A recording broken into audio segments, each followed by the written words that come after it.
With all the biggest news, discussion and talking points from the football world, this is Football Central.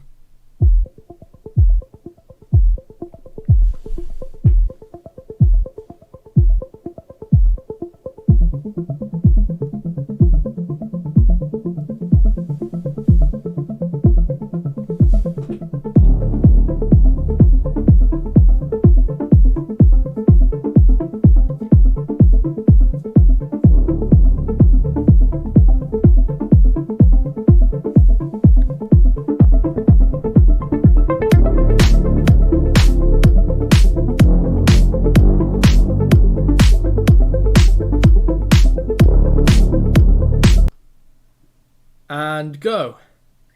Hello there, and welcome to the review of match week 2 for Football Central. Sorry, I completely ruined that intro there. Today, I'm your main host. Our usual host is a little bit unwell, so he's decided to take a little bit of a back seat today. It's Mr. Tube Mix. Hello, how are you? Thank you, good evening. Yes, so it's just myself today, myself and Will. Sam should be joining us soon, maybe, hopefully, and Ben Who knows? once again has been benched because he has some things to do. So, the agenda of today, we're gonna try and stick a little bit more to time, but the agenda of today is to talk about everything that went on in the last match week, from Saturday to Monday. Then maybe, depending on how we do for time, a brief discussion about the Carabao Cup games, and a look forward to the next two Saturday, Sunday, and Monday's games for match week 3. So let's start where I feel the best place is to start, which is obviously right at the beginning. Manchester United and Brighton. I didn't watch, I must confess, Will, I didn't watch any highlights No, that's alright. of the Premier League until today. So, because I wanted everything to be fresh in my mind and to be able to give opinions on things as easily as possible, especially when you called me up, said, can you take over sort of the main host role, and so I did. For me, I don't know. I think Brighton were incredibly unlucky. Trossard hit the post and the bar 5 3 times, and then Solly March hit the bar. I think Brighton, all in all, like Will said, hit the bar 5, hit the woodwork 5 times. Trossard himself hitting the woodwork twice and the bar once. Definitely unlucky for Brighton. We're going to be talking a lot about VAR over this discussion, I imagine. First of all, I think it was definitely a foul on Lamptey for Brighton's penalty, which was put away well by Neil Maupay. I think Brighton should have had a penalty later on. Paul Pogba on Aaron Connolly. But it's a bit of a strange angle for even the VAR, both the referee and the VAR to look at. So that's one of them that sometimes you'll get and sometimes you won't. And thirdly, I think obviously given the laws of the game, at the moment it was a penalty for Manchester United, put away by Bruno Fernandes. Brighton were very good and United were very poor, particularly for me.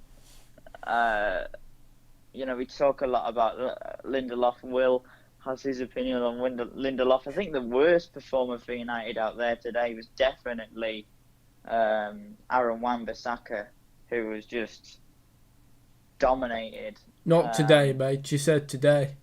Today, sorry.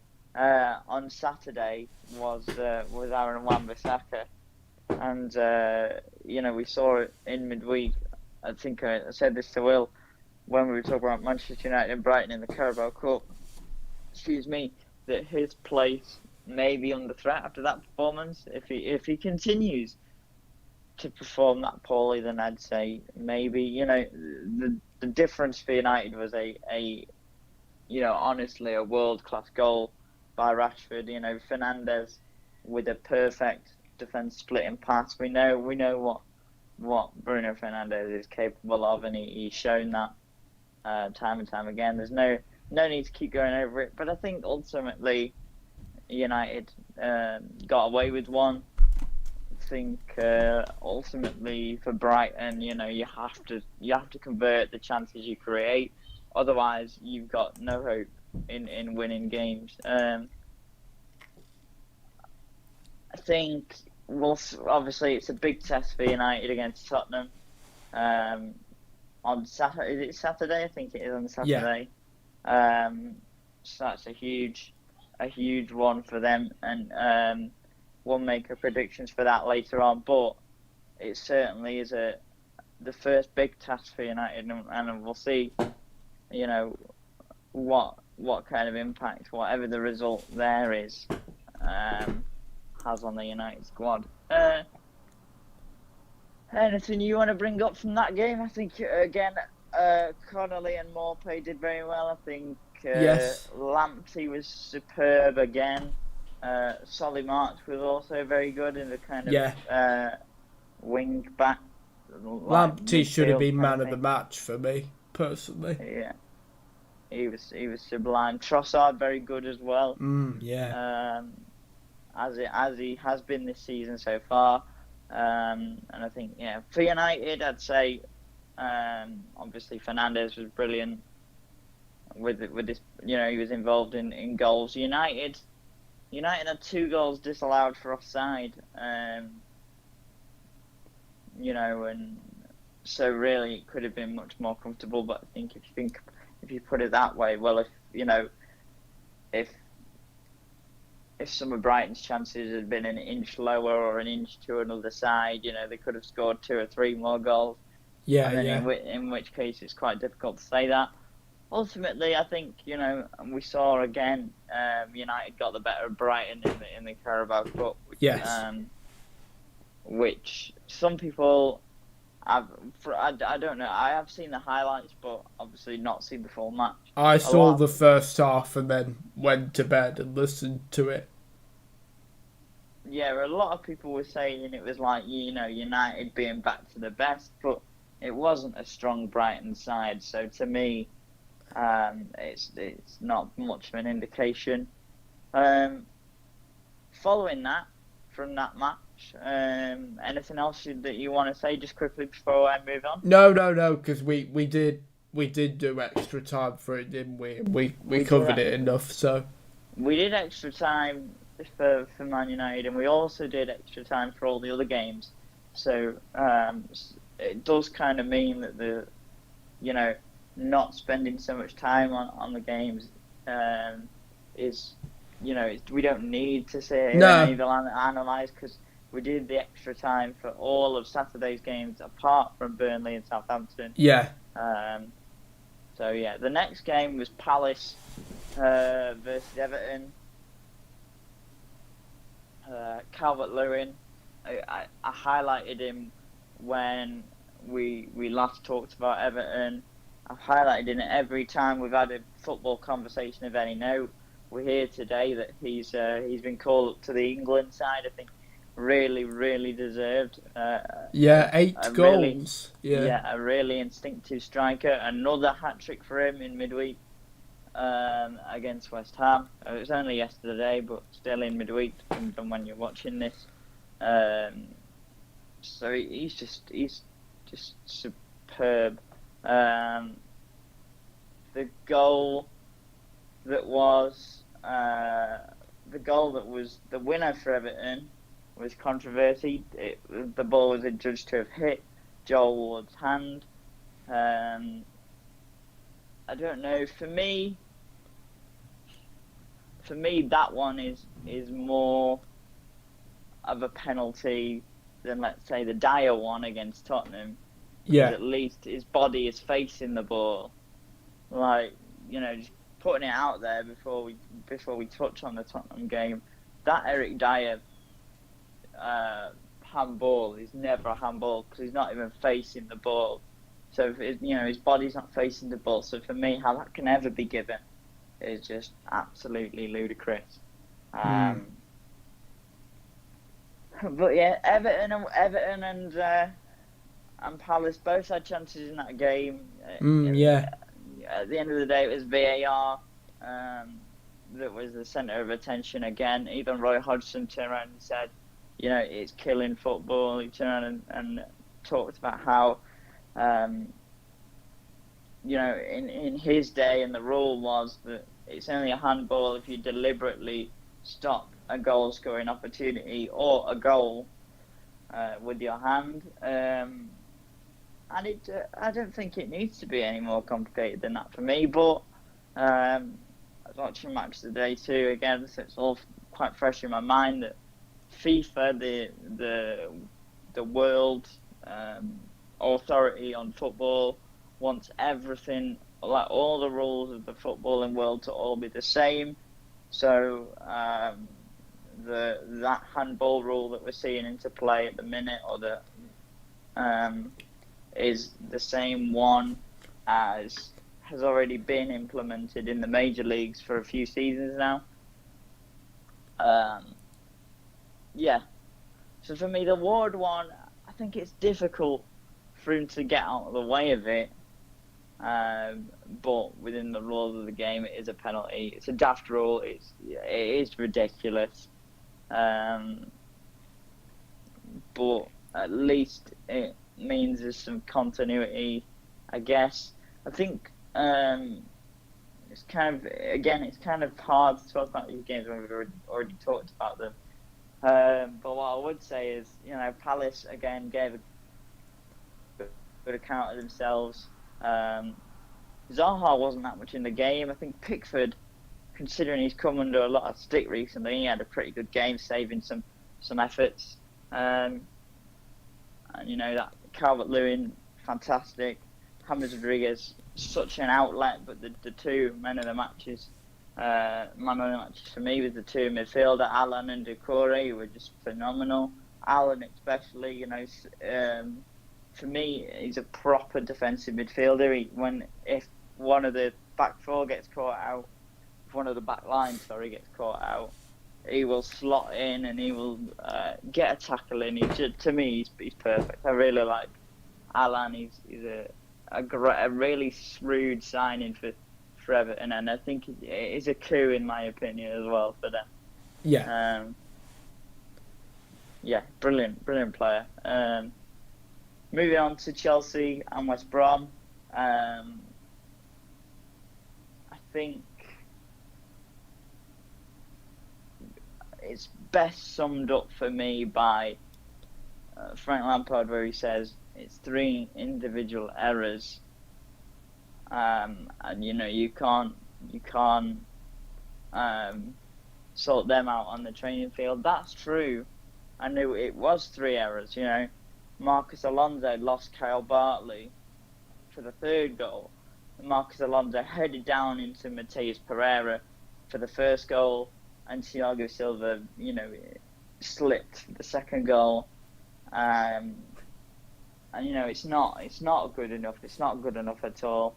No disrespect to West Brom, but Chelsea had the chances to kill that game off within the first half. You think about the Timo Werner miss, the Abraham miss. Obviously, in the end, Chelsea showed good character to come back. Absolute screamer by Mason Mount. Good little build-up, good little 1-2 between Kai Havertz and Hudson-Odoi in the last minute. Equaliser for Tammy Abraham after Kai Havertz's shot was saved. I said on Saturday that Chelsea's equaliser should have been ruled out for a Kai Havertz handball.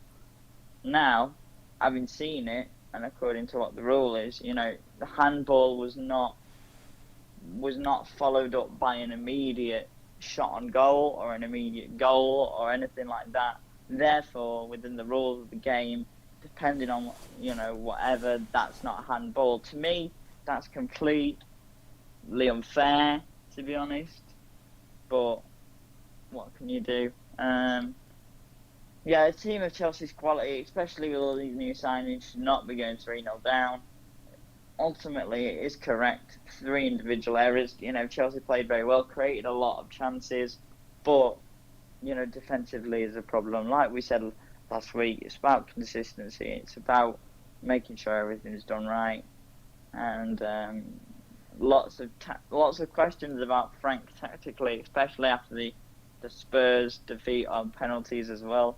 Good for Timo Werner to get his first goal in midweek, but it always hurts to lose to Tottenham. Anything that you want to say about that match, Will? No. So, where we were up to when we talked about Saturday's games, there was a game going on, which was Southampton and Burnley. That was obviously 1-1-0. Southampton scoring the goal from Danny Ings, who's just a phenomenal striker. He always has had that. He always has had that quality, and I think it's it's fair enough to say that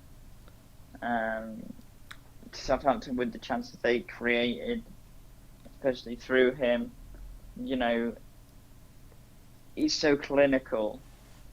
So I think when you've got Ings up front, he's always a danger. What really stood out for me was the poor linesman. The linesman twice put his flag up before the phase of play had stopped, which then brings into question the referees again. They know, everybody knows, everybody was told. Not in detail for the handball apparently, because everybody's talking about that, but everybody was told about the offside rule, what it is now, and yet their own referees can't get it right. Pretty poor, in my opinion. So that's another one that is one for debate.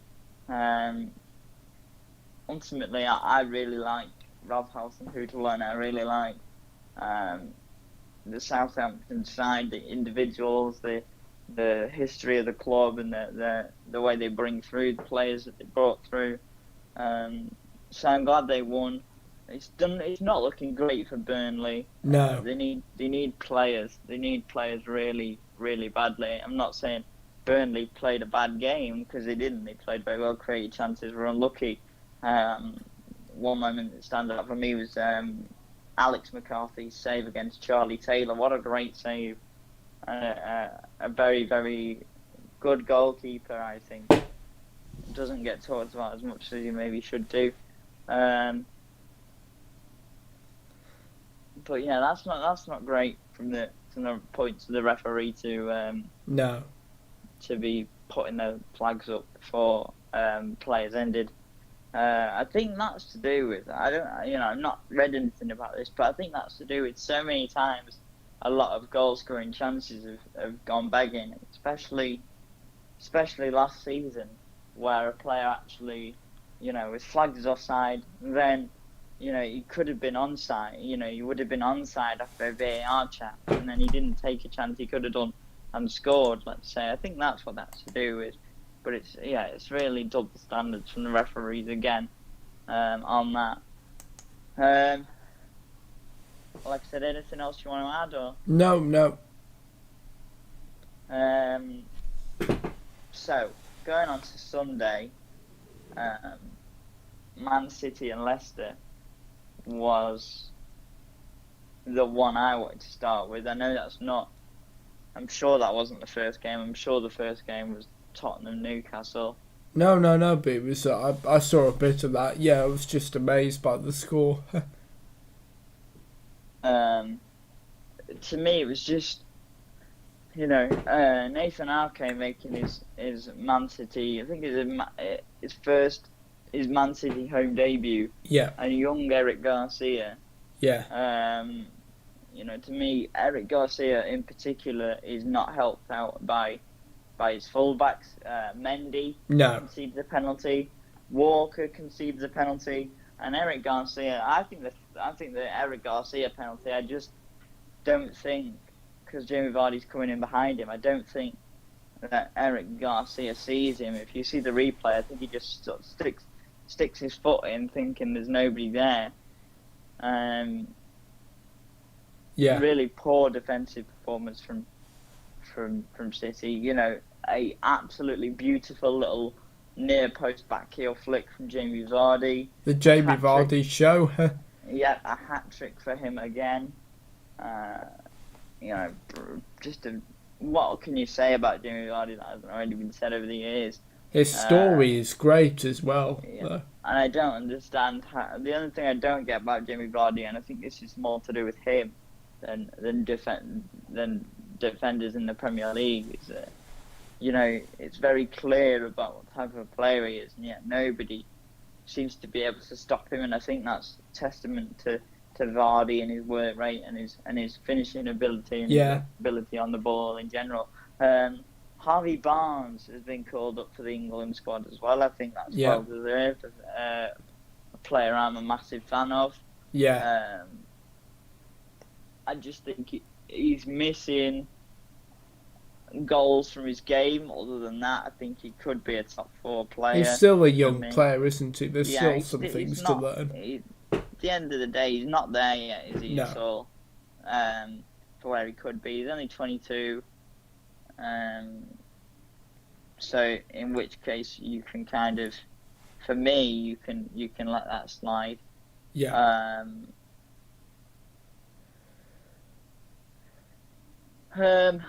Yeah. So, sorry, I just got distracted because Stoke. Right. I'm just looking at Carabao Cup scores. Brentford beating Fulham 3-0. Yeah. Liverpool beat Arsenal again today. Yeah. Saeed Benrahma scored 2 for Brentford. And Stoke City are 1-0 up at Aston Villa after 28 minutes. Yeah. Anyway, getting back onto Man City and Leicester, I think we've seen, you know, Sterling was playing up front on his own. Yeah. I don't think he was very effective. I think obviously you can tell he's a winger, and he is a winger, yeah. But no Jesus for 2 or 3 weeks. No Aguero for 2 or 3 weeks now either. You know, it's quite a big task for a young lad like Liam Delap. Oh yeah, he's 17. Yeah. What was his name? Eric Palmer. Yeah. Played yesterday. Or even Tommy Doyle, who I think is actually a midfielder, so to play a midfielder up front would be slightly ridiculous. You know, Sterling is pretty much the last option they've got, really. Is Luke Bolton still on loan, is he? Luke Bolton is out on loan somewhere, but he's a winger. Right, okay. With that being said, Sterling has played up front. His last season for Liverpool, he scored 9 goals, and he was playing at striker. Do we think there might be some issues for Pep? Do you think it could be a difficult season for him if he can't get? I was saying this to my dad. It feels like it's an end of an era at City. Would you agree? I don't know. I mean, they've not got consistent performers. No. I mean, most particularly at the back, if they had a consistently solid defence, then it's not that big of a deal at all. You know, basically reliant on De Bruyne, on Aguero, on Sterling, on Silva, on Jesus, and you know, when Jesus and Aguero are gone, they're stuck. I didn't see barely anything from De Bruyne in that game. No, it was very. You would have expected him, because he's obviously normally a big performer for City. You know, making all those runs, a key player. But I think that's to do with tactically for Leicester. I think they got it spot on. Yeah. Pep Guardiola talking about, you know, they caught us on the counter attack. I don't agree with that. I think it was, you know, a sloppy a very, very sloppy display from Man City. I feel like the midfield were very, very poor as well. It's worth pointing that out, to be honest. They need a new centre forward. I think that's, for me, the piece they need to get. The only problem with that is, like, when you have got two great centre forwards, Aguero, probably the best. He's not a young man though anymore, and he's had a serious injury. You know, how's he? He's pretty. He's quite injury prone nowadays, isn't he? Last couple of seasons.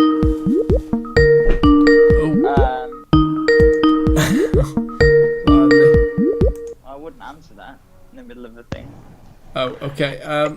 Marcus, sorry, we're just in a stream, mate. Oh, sorry. No, that's all right. I'll call you tomorrow. I'll see you tomorrow, Will, okay? Okay, bye.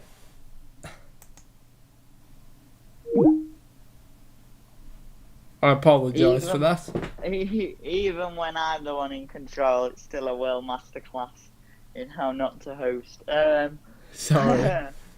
So, hey up. No, I'm doing it. 1 second.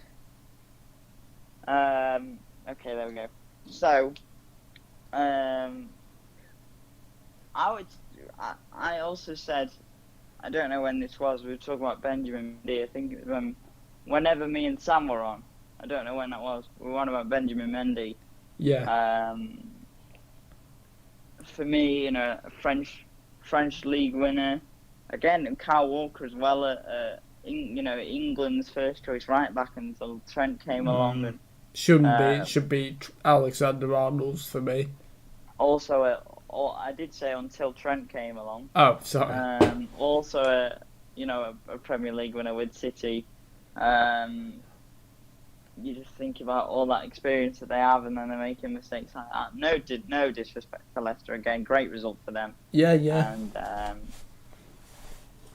And yeah, I think they're going to do well this season. I think that no matter what happens, they just seem to play well consistently a lot of the time. And yeah, I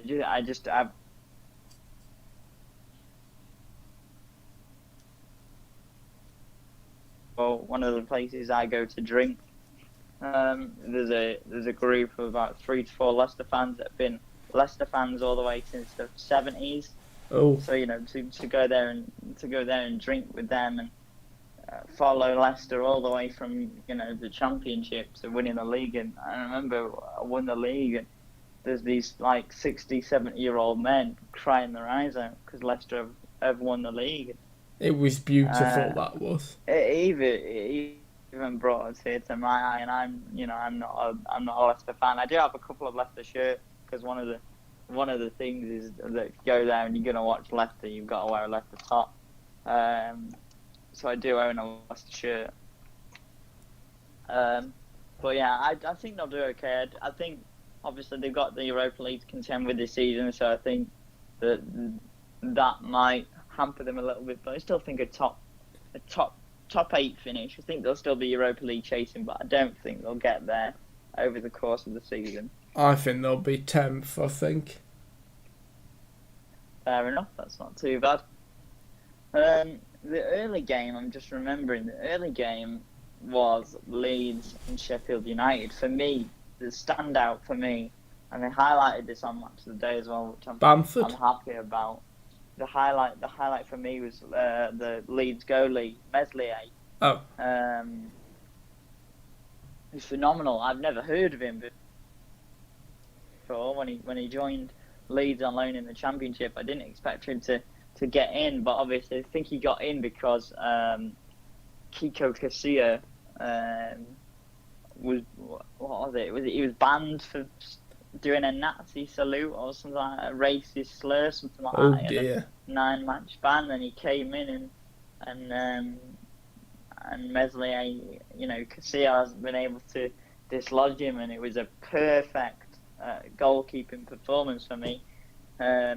I heard something, I read something, I don't know if you've read the same thing, but it was from one of the Leeds players where Meslier was making the saves he was making, and the Sheffield United players were going around saying, "Who is this guy? You know, who is he? You know," and it's like they'd never heard of him before, which is brilliant. I think it's class. But yeah, especially the I think it's the first save he made where there's a ball across the box, and I don't know how he gets there. I think he just reads it. He reads it perfectly. It's a fantastic save. And then in what is a brilliant story from, I think, Patrick Bamford done well in League One with MK Dons and in the Championship with Middlesbrough, and went out on loan again to Norwich and Palace and didn't cut it in the Premier League. You know, three goals in 3 games for him is fantastic, and a former Chelsea young player who I've always liked the look of whenever I've seen him, and it's good that he's getting his chance. And I was also watching there's a Leeds United documentary on Amazon Prime, and the head of recruitment for Leeds is talking about how when Marcelo Bielsa came in, his first target was Patrick Bamford. All right. Which I really like. You think about it, a manager like that, and you know, could have been anybody, but you know, and they were talking about how you know, we've highlighted Calvin Phillips and the likes of Liam Cooper at the back for Leeds, and they were talking about how Bielsa had realised that the fans, from what he'd heard, had started to be written off from the Leeds fans, and that's why he sort of focused on them and making them become key players in his side. I just love that. For Sheffield United, we had Jack Robinson, the left back at centre back, Chris Basham, who's probably the most experienced and potentially the best footballer. You don't want to say that. I know poor young Ethan Ampadu is 19 years of age and's got a great future ahead of him, so you can't really say Basham is the best defender, but for me, on the day, he definitely was. Without O'Connell for the rest of the season, maybe it's going to be 6 months at least until he comes back. And John Egan is still out for a little bit, I'm sure. It's not looking great for them. They've not got any points so far, if I'm correct. They've not really strengthened, have they, particularly very well? I think they've added depth, haven't they, into their team, which they needed. In terms of strengthening, I don't know. It's early days. We haven't seen anything from any of the new lads yet. We saw Ampadu for the first time starting today. Misjudged the flight of the ball a few times. Chelsea young boy. Yeah, I like him a lot. Versatile player. Yeah, can play midfield, can play at full back, can play in defence. Right back, centre back. Yeah. Obviously playing at centre back for Sheffield. Yeah. On Sunday, and quite out a few times, but he's young. He'll learn. He's Yes. not very tall either. No. Which is an issue. Excuse me. I'm just trying to eat my tea while I go. Oh.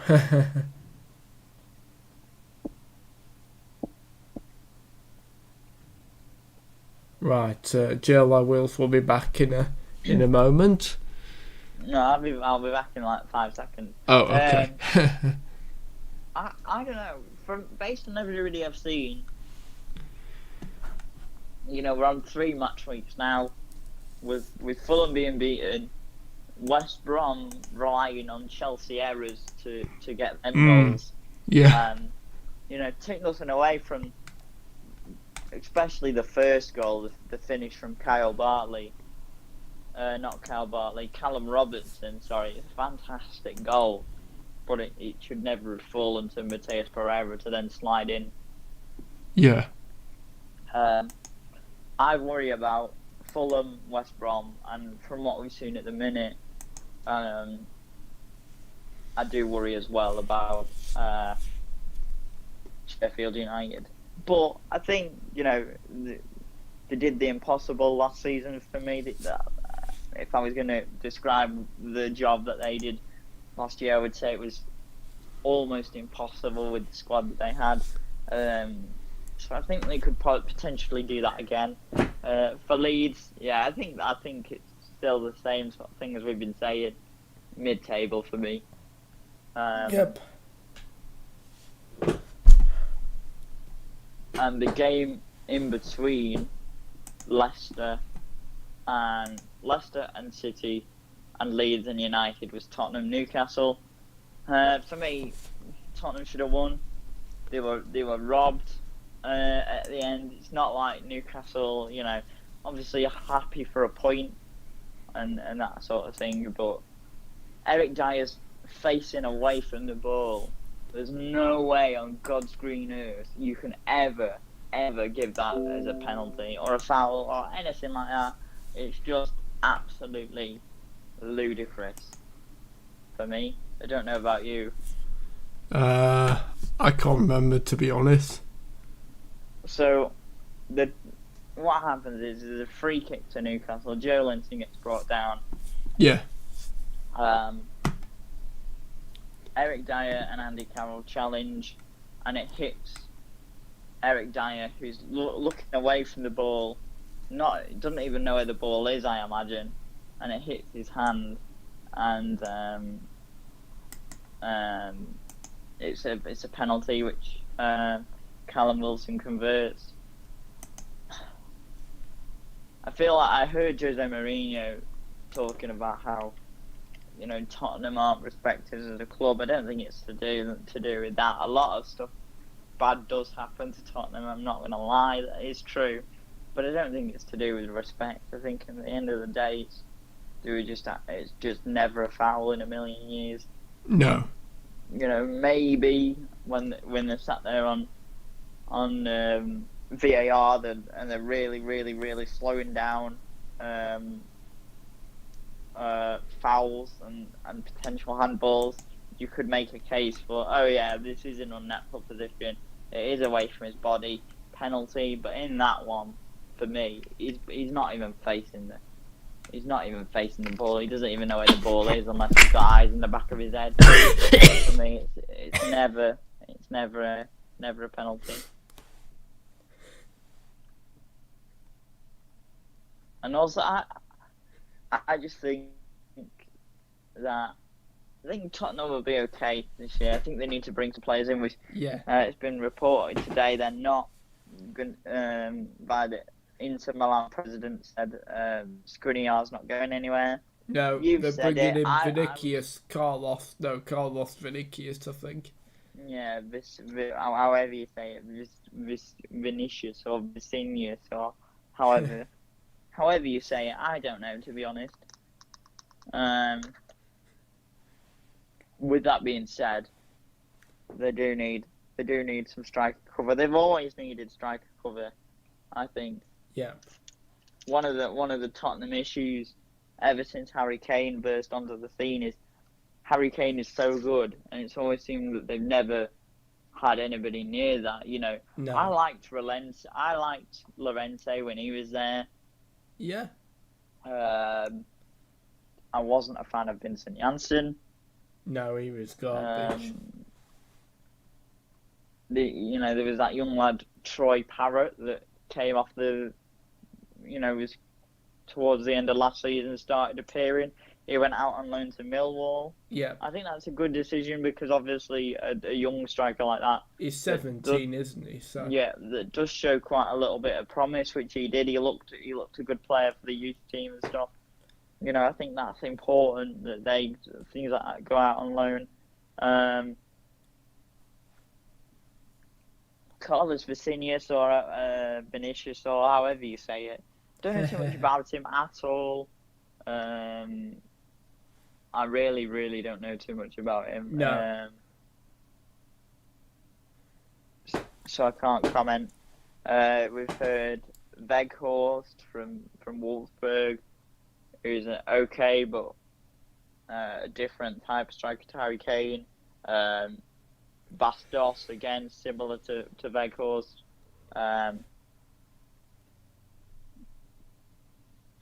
Excuse me while I'm eating. Um,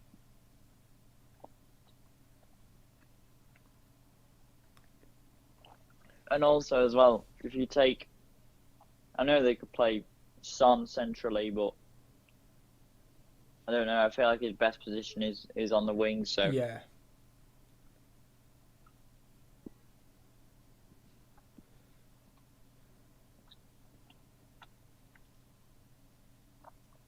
for Newcastle, they were poor for me. Yeah. You know, what can you do? At the end of the day, they have strengthened well on the wings and up front, and Jamal Lewis is a good left back, but they are still left with the same centre halves as before, Yep. which probably means that they are going to concede quite a few goals. I have liked Carl Darlow in goal. Obviously, doesn't get much for looking usually because Dubravka is a very good goalkeeper, but I thought Carl Darlow's handled himself really, really well in the Premier League from what we've seen of him. Yeah. I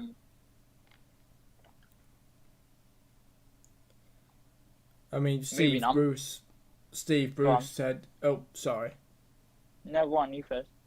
Steve Bruce said he didn't think that, the new handball rules, didn't think highly of them either.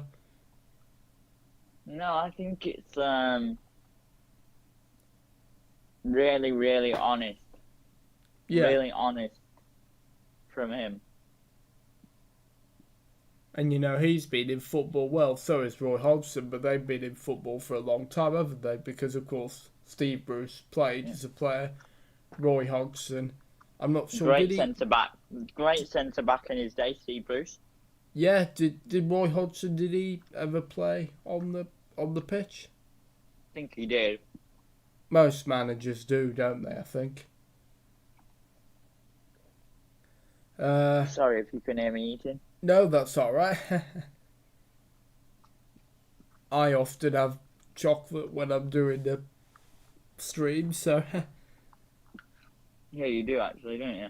Yeah, what have you got from KFC? I've got some popcorn chicken, some chicken fillets, and gravy and chips. Oh, lovely. Do you want to just do me a favour and talk a little bit about Wolves and West Ham? Oh, yeah. For me, this was... I thought it was going to be the other way round. I thought it'd be Wolves. Oh no, oops, dear. Press something then. Yeah, so Wolves, for me, I thought Wolves were going to be thrashing West Ham. But it turned out to be the absolute opposite, which really shocked me. I think Wolves, obviously, I think possibly Matt Doherty and Diego Jota are both misses for them, I think. Big misses. Yeah. Obviously, they brought in Semedo, but Sam didn't agree with Jota being a miss. I don't know. I think they are. I think he is. Sorry. Yeah. To me, he is. They didn't do too much, did they? Can't really talk about Wolves. No. Because they didn't do too much. And I don't think that Wolves' defence could deal with Mikel Antonio and Jared Bowen. Good to see him scoring and getting to score a couple of goals. Antonio or Bowen? Well, they both scored, didn't they? Bowen and Antonio. Bowen and Antonio both scored, which is great. Yeah. And I don't know. I still worry about West Ham. Yeah, they've got Leicester next, actually. But if they can continue to play at a level like they did, yeah, then maybe they might just be all right. What I mean, if that makes sense. Yeah. They've got Leicester at home, so that's going to be a really tough game with them, especially the form that Leicester have been on. It's difficult as well because we continuously talk about there being no fans, but Upton Park especially has always had the reputation to be one of the ones that's hard to come to because of the fans. Oh, I know, yeah, I remember that last game at Upton Park where they played United. Yeah, I remember that. I think was it Ogbonna that scored? I think so. It seems like ages ago, but that, for me, was, when I suddenly started getting back into football after a long break. So for me, that match will always hold a very important place. Also, because it's a obviously historical match, because obviously it's the last one at Upton Park, and moving to the Olympic Stadium, I think was a massive mistake. Massive mistake. What West Ham? It is. Oh, and sorry. I know that the Olympic Stadium doesn't have the same kind of, especially with the fans, the noise and things like that. But for me, it is still a pretty tricky place to go to. Yeah.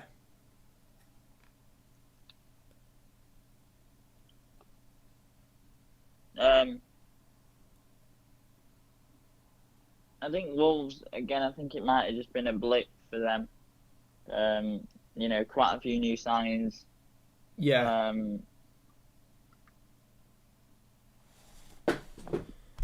So you wouldn't be too concerned then for Wolves? No, but Diogo Jota is a big miss. Yeah. They've got Fulham next, Wolves, so... And Matt Doherty as well, huge miss. Yeah. But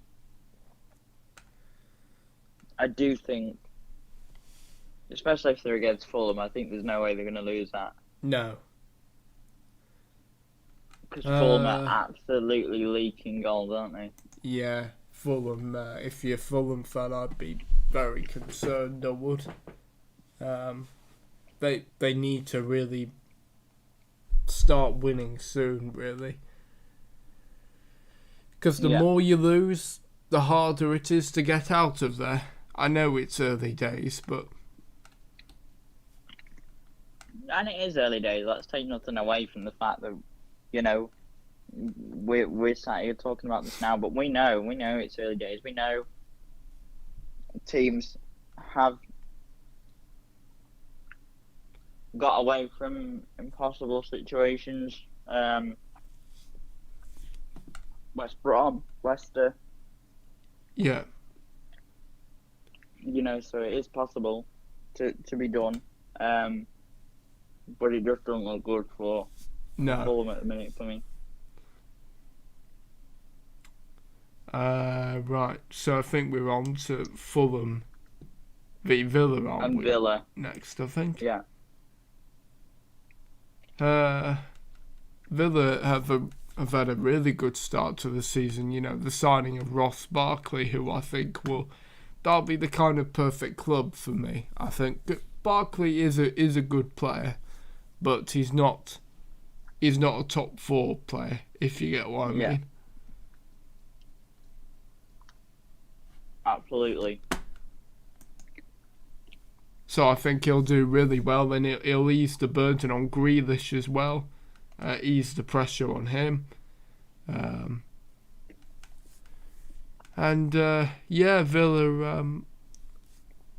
obviously... They battered Fulham, didn't they? They battered him again. Well, yeah, I'm not sure whether you could call 3-0, because to me, 4-0 is when that is a battering, but 3-0, I'm not sure. Yes, I suppose actually, yeah, it's a hard one.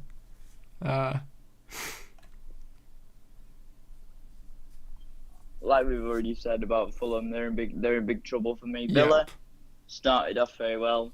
2 games, 2 wins. Early days, but they look good. Yeah. Ross Barkley's definitely going to strengthen them for me.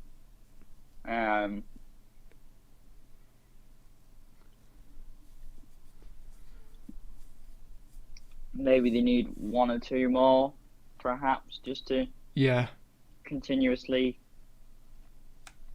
continue on the strengthening. I have seen them linked with a few players, a couple of defenders, some I've never heard of, like some guy called Nielsen or something, some random dude that I've never heard of before.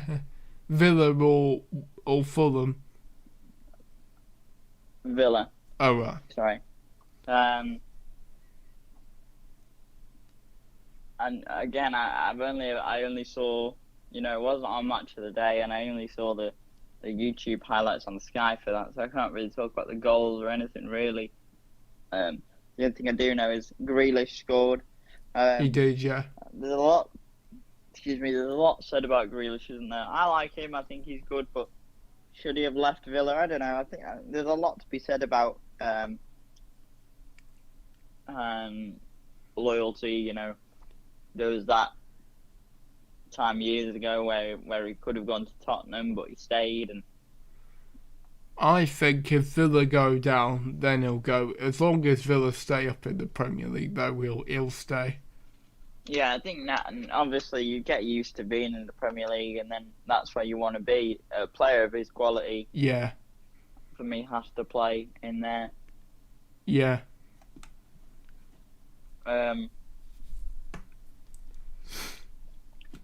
Are you ready to step back in again after your meal? Obviously we did Liverpool and Arsenal, so it's kind of hard to talk about that as well. But just to go over it,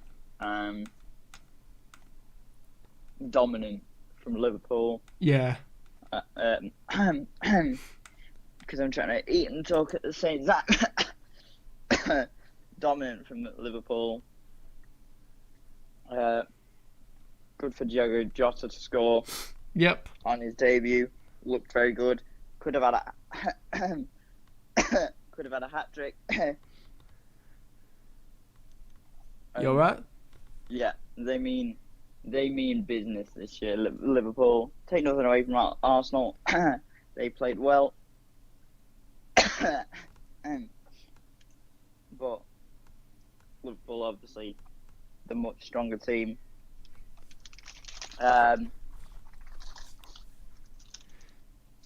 If you just give me a minute and you carry on and talk about the game, I'm just going to go and pour myself a drink. It's coughing licking good, obviously. Yeah, for me, Arteta got his team wrong. I mean, David Luiz, why? I know Gabriel isn't experienced, but I would still trust him more than David Luiz. I was surprised to see Xhaka come off for Ceballos. I thought it'd be Elneny that would come off and Ceballos would come in, and then, given his partnership with Xhaka. Nicolas Pepe, to me, what was it, 75 million that Arsenal paid? Something like that, isn't he? He's quite poor, isn't he, Pepe? Very poor for that money. I mean, he didn't show anything when he came on, and Pepe has shown glimpses of what he can do, but that's not good enough for the amount of money. You need to be shown much more than glimpses. Yeah, something like nine goals last season, wasn't it? Yeah. And for a winger, that's okay, but you don't want okay from a 72 million pound man. No, definitely not. Pepe, this is a big season for him. Last chance, If obviously, I know it was his first season. Adapt. If he can't adapt this season, and if he doesn't do better, then for me, I would try to sell him. I know, because I've watched a lot of